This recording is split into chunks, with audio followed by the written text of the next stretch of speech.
is one of my biggest regrets. Oprah Winfrey says she feels partly responsible. One of her biggest regrets, she says, was when you have been lied about for a series of years, how hurtful that is. So imagine that for over a period of months and years, and you know that it isn't true. She, quote, deeply regrets the royal racist controversy and is very sorry. What do you make of that? All of these regrets, isn't it too late? Picture this. Absolute chaos on live television. The same woman who once gave Meghan Markle the biggest platform of her life just ripped it away in front of millions. Oprah Winfrey, the queen of talk shows, the woman whose 2021 interview with Meghan and Harry shook the entire globe, sat down and dropped a bombshell. She admitted the unthinkable. She wasn't just wrong, she was deceived, lied to, manipulated. And in that raw, gut punch of a moment, Oprah didn't just correct herself, she detonated Meghan's empire, leaving it dangling by a single fragile thread. Because Oprah didn't just issue a half-hearted retraction.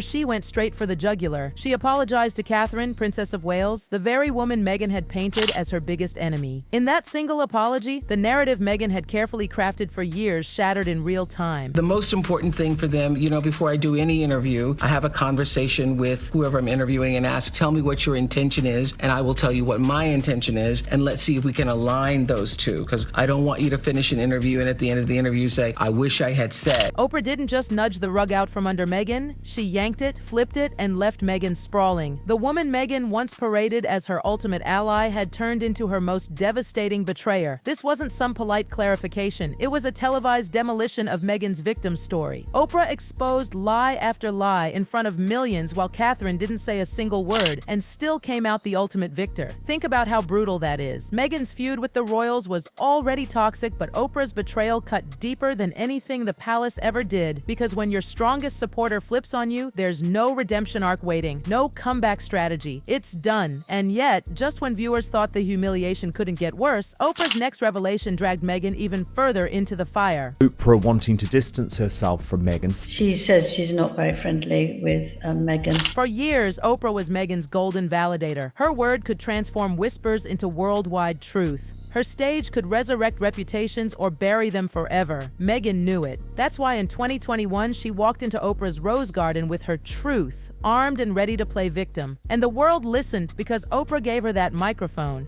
That wasn't just an interview, it was a cultural earthquake. But now, fast forward and the earthquake has reversed. Oprah didn't just distance herself. She didn't just go quiet. She went live on air and said she regrets it all. She admitted she should have pressed Meghan harder, fact-checked the stories, and not handed Meghan a golden stage to play the world. And here's the kicker. For a powerhouse like Oprah, admitting regret is rare, but doing it live, that's not just rare, it's lethal. The color of the baby's skin. Yeah. You asked Harry about it when he came out. He did not tell you who it was. Harry still is choosing to protect the identity of whoever that was. Yes, and he did not share the identity with me that it was not his grandmother nor his grandfather that were a part of those conversations. And what makes the sting unbearable is the intimacy of their bond.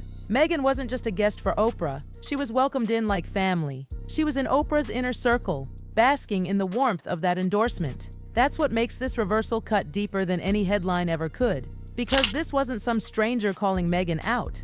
It was Oprah. The one person who amplified Meghan's sob story now stood before the world dismantling it. And she didn't do it gently. Oprah stared into the camera and confessed Meghan hadn't just misled the public, she misled her personally. Oprah said, with raw emotion, that she felt used, that Meghan weaponized her trust to craft a false narrative dripping in victimhood. And just like that, the foundation of Meghan's credibility shattered. I would have taken the Sussexes.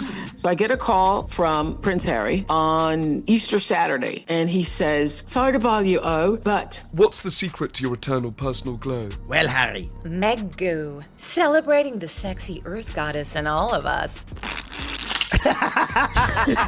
Oprah isn't a gossip columnist. She's not a tabloid voice. She's an icon whose entire empire is built on truth and trust. For her to stand there and say, Meghan lied straight to my face, That wasn't a correction. That was a televised execution. It painted Meghan not only as manipulative, but as reckless enough to sabotage her most powerful ally. And Oprah's delivery? Ruthless. She didn't say she'd been fooled. She said she'd been played like a pawn in Meghan's endless game of sympathy and scandal. Oprah even admitted, "I should have seen through it, but I chose to believe her. That was my mistake." The translation was brutal. Meghan told the lies, but Oprah gave her the megaphone. And now that Oprah has admitted it, Meghan's empire isn't just cracked, it's crumbling before our eyes. This preposterous pair sitting down, giving that interview, that awful interview to Oprah Winfrey, calling the royal family racists, false. There's a conversation with you, with Harry, about how dark your baby is going to be? potentially, and what that would mean or look like.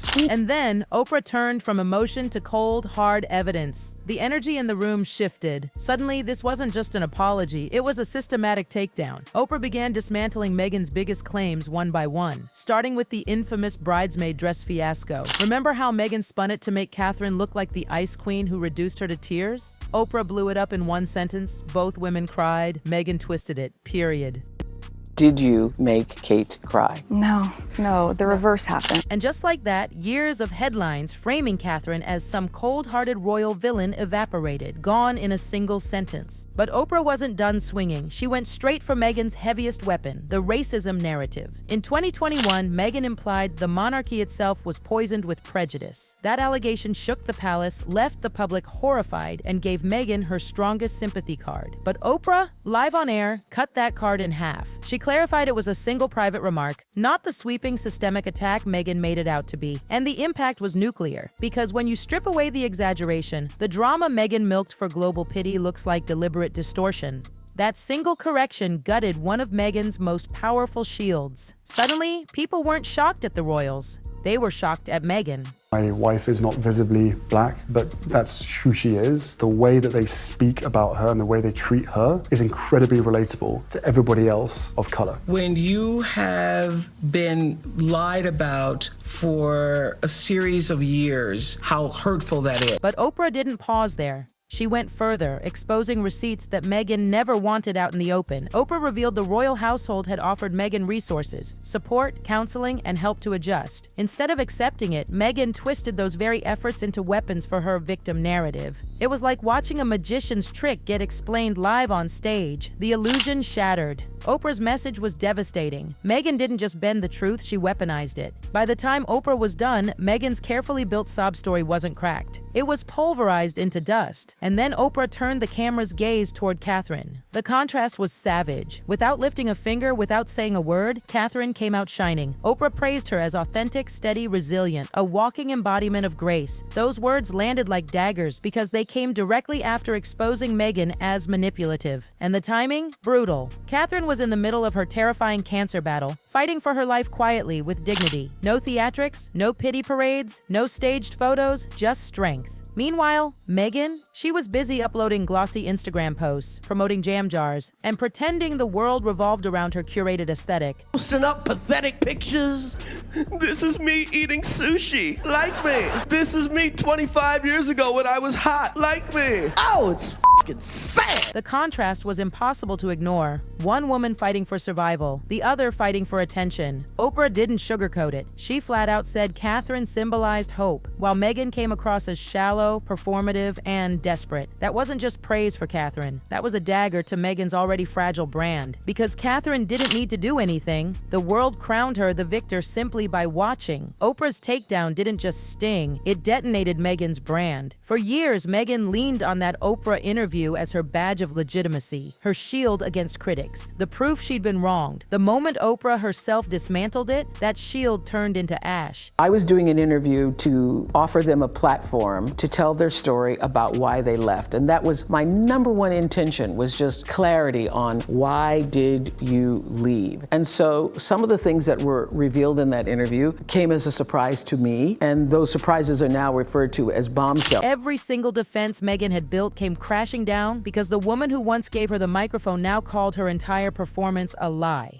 And here's what made it devastating: the power shift. Meghan's entire strategy was built around controlling the narrative. get there first. Tell her story before the palace or the press could. But the moment Oprah went public, Meghan lost that control. She couldn't spin it, she couldn't deny it, because the truth wasn't coming from some hostile journalist. It was coming from her most powerful ally, the very woman who risked her own credibility to support her in the first place. And when that ally flips, the fallout isn't gradual, it's immediate. Meghan wasn't just criticized, she was abandoned. And abandonment, when it comes from your foundation, is fatal. And the timing? Absolutely catastrophic. Just weeks earlier, Meghan had been plotting her big comeback. New branding, polished social media posts, a fresh wave of lifestyle content meant to scream reinvention. For a moment, it looked like Meghan was about to reset her image. And then, boom! Oprah's confession hit like a hammer, shattering it all. Instead of Meghan's glossy rebrand dominating headlines, every media outlet was replaying Oprah's explosive confession. Clips of Oprah exposing Meghan trended for days, drowning out any hope of a relaunch. Meghan's comeback wasn't just delayed, it was destroyed. Public reaction sealed the coffin. Catherine's quiet resilience sparked global sympathy, while Meghan's posts suddenly looked hollow and fake in comparison. Polls reflected the shift. Catherine soared in popularity, while Meghan's numbers tanked to record lows. It wasn't bad luck, it was lethal timing. Meghan's carefully planned return was wiped out before it even began. From her California mansion, Meghan could only watch as her empire burned. Every network replayed Oprah's blunt words. Every headline screamed exposed. Social media turned the whole thing into a meme fest. But the cruelest part? The silence. Meghan, usually quick to clap back, had nothing. No response, no statement, no fight left. Her team scrambled behind the scenes, but nothing sounded convincing against Oprah's blunt truth. And as the media replayed Oprah's words louder and louder, Meghan's voice shrank smaller and smaller. Clips comparing Catherine's serene, graceful public appearances to Meghan's curated Instagram reels went viral. Hashtags mocking her brand trended worldwide. Even her loyal supporters hesitated. Because how do you defend someone when Oprah herself has already withdrawn her support?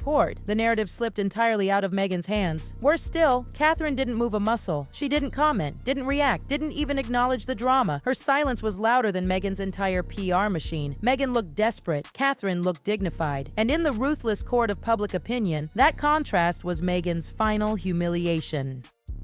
Insert clip from 11:12 to 11:26.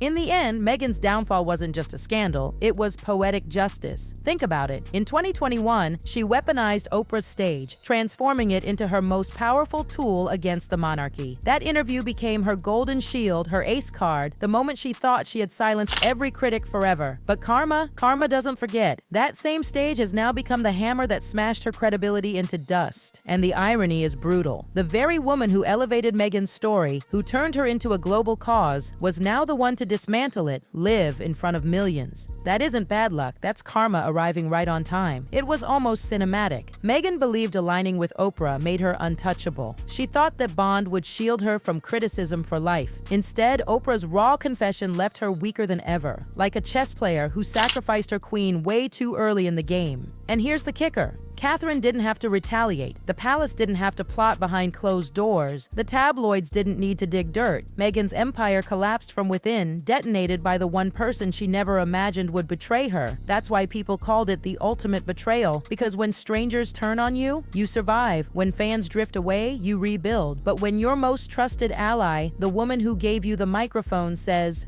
"I was wrong to believe you," that's not survivable. That's absolute destruction. Meghan's empire wasn't torn down by enemies. It crumbled from the inside. That's the kind of downfall no PR team, no glossy Instagram rebrand, no Hollywood project can erase. And that's the real twist. Meghan Markle, once celebrated on Oprah's stage, is now living the humiliation of watching that same platform crush her. Catherine didn't have to say a word. The palace didn't orchestrate anything. The press didn't need to chase it. The shift came from Oprah herself. In one live broadcast, she reshaped the story in front of millions, leaving Meghan scrambling, silenced, and powerless. And that's the kind of reversal you don't come back from. Because when the very person who built your image starts questioning it, the damage isn't temporary, it's permanent. It leaves scars on your reputation that never fade. Meghan's once untouchable narrative is now cracked wide open. And for someone who built her entire brand around controlling the spotlight, that loss of control is devastating. devastating. But here's the thing, this wasn't even the first time Meghan's public image took a beating. If Oprah's broadcast rocked the world, wait until you see what happened when Meghan's own father finally broke his silence and exposed her controversial past. That story, it rattled the conversation in ways no one saw coming.